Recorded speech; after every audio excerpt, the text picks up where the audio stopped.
Hey folks, Bob Reese here with the Guides Forecast, giving you a forecast for Thursday, August 5th. There's some unique dynamics setting up, in particular the ocean fisheries. The forecast for tomorrow's offshore weather, which is where I plan on fishing tomorrow, a 4-foot swell at 10 seconds, just a 4 to 6 mile an hour winds at 6 a.m., 1 mile an hour winds at noon, then 9 mile an hour winds at about 6 p.m. tomorrow, according to Magic Seaweed. So things look really positive for an offshore experience tomorrow. My plan is to start about 5:30 in the morning. I'm going to go back up north where we found them today in pretty good numbers. Somewhere in about 53 to 60 foot of water, due west, and maybe a little bit of south of the lighthouse. We did have a lot of fog this morning. Folks should be prepared to deal with that. As far as the bar crossing goes tomorrow, there is a minus tide, but we're going to be at the very tail end of it at daybreak tomorrow. So given the fact it's only a 4-foot swell at 10 seconds, the bar crossing should not be problematic. That doesn't mean you shouldn't pay attention to what you're doing. Be prepared to turn around. That's always my MO for bar crossings, and particularly on the Columbia. But make your way far enough west to round the corner of Peacock Spit there, and do head north to at least the lighthouse, 53 to 60 foot of water before you drop your anchovies in. We caught fish today mostly on anchovies, but did have good luck fishing the smaller 2.5 inch spinfish, blue and chrome finish with anchovy, and that was one of our better rods today. So the spinfish are producing in the ocean nicely. I'm sure Brad's plug cuts are going to fish well as well as the spinfish. So I'm running mostly anchovies. We're getting bites from 10 strips down to 25 strips on the back rods. Not coming across many Chinook. It's kind of an odd phenomenon, as many Chinook that are coming down from the north that we don't intercept more off the Long Beach Peninsula. But that's just the way it is. Sometimes you cross into them, sometimes you don't. We seem to catch more tules up there than anything this time of year. So be prepared to determine whether you want to keep a tule Chinook or not, because those are the more likely strain that you might come across in our ocean fisheries this time of year. As I mentioned in the report section, there has been a lot of jellyfish, and probably will be again to the south of the river. I don't know anybody that actually fished south, but as we got closer to the river mouth, we came across more jellyfish down there. So be prepared to deal with that. I take a toothbrush and scrub out the bead chain swivels and my flashers. Really handy tool for handling jellyfish when it fouls your line. So if you do run into jellyfish, be prepared to run back up to the north to get out of them. That's at least what the scenario was today.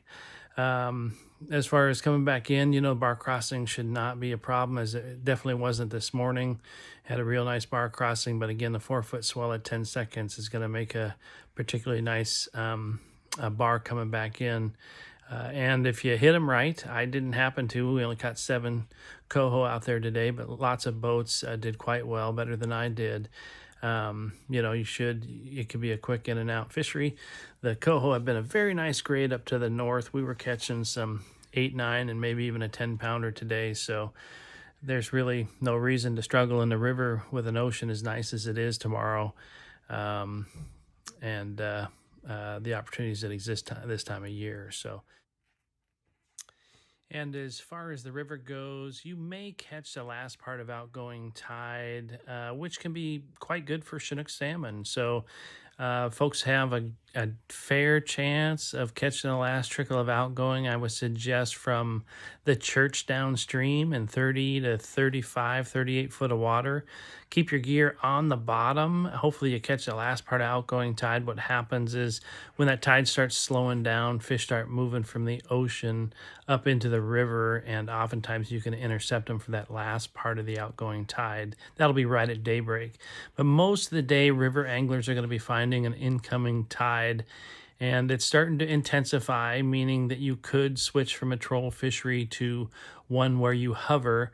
And I would anticipate that maybe some early run Chinook are going to be caught along the Chinook wing jetties, maybe the lower end of the Desdemona tongue on the Washington side.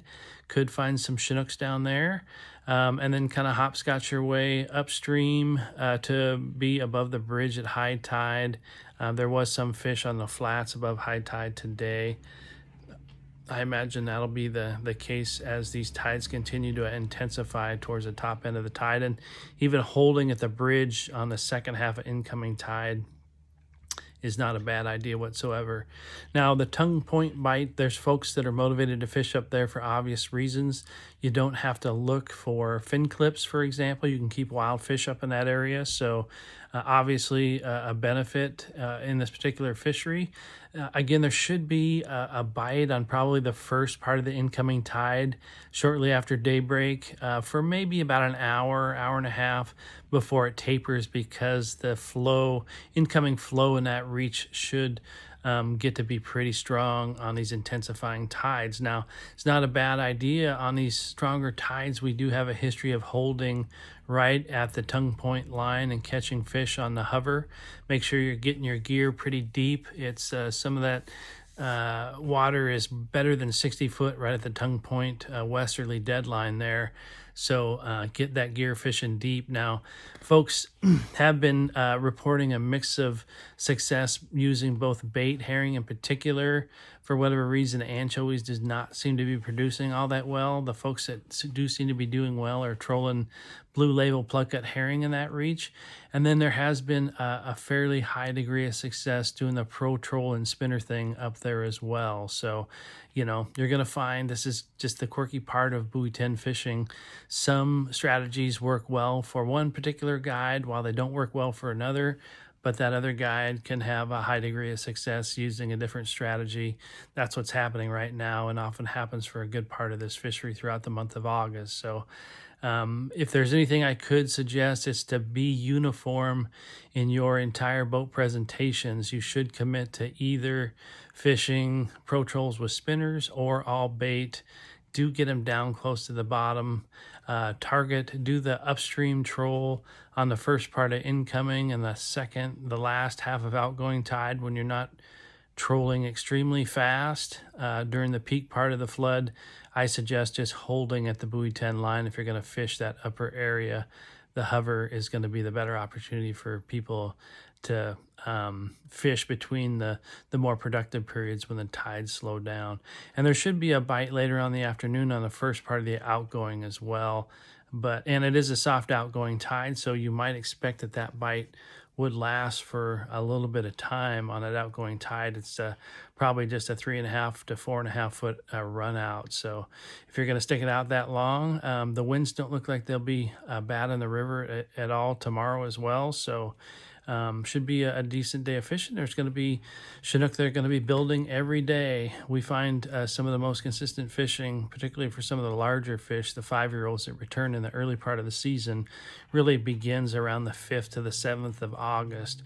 So I anticipate the bite to build almost daily, and the tides are great.